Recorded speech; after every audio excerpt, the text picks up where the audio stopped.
For over 25 years, I stayed silent about my history of childhood abuse.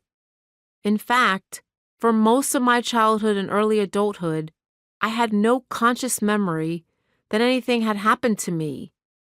I always knew something was wrong in my family, but I had no words or ways to describe my feelings. I started working in the psychology field immediately after I received my master's in social work. Months later, I started working as a group therapist in a renowned center for eating disorders, Renfrew Center. Most of the residents checked into this facility because they had a raging eating disorder that was ruining their physical and emotional well-being. Every day I ran these groups, residents were talking about their history of surviving some type of childhood abuse. One young woman in her early 20s told the group that the only way she was going to be able to recover and let go of her eating disorder was if she began dealing with the sexual abuse by her swimming coach as a child.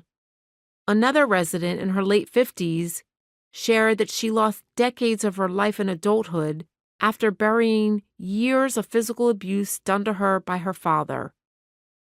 After working at Renfrew for a couple of months, I noticed a shift in my personality. I became withdrawn. I had panic attacks when I left work for the day. I sat in my apartment and just stared at the walls at the end of each day. I started avoiding contact with my family.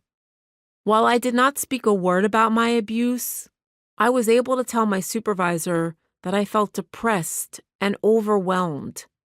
I told her that I had also struggled with eating disorder behaviors starting around the age of 13.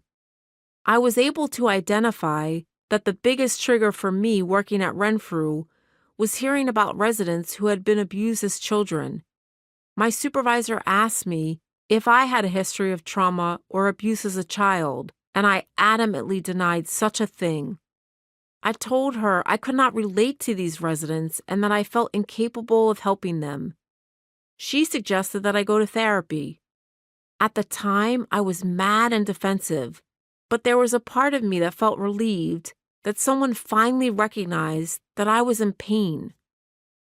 For about the next 6 months, I kept repeating this mantra in my head as I drove to work. I kept repeating to myself, I need help. I need to tell someone. At the time, I was not conscious of what I needed to say. I knew I was falling apart and that I had to do something. After much hesitation and reluctance, I decided to go to therapy.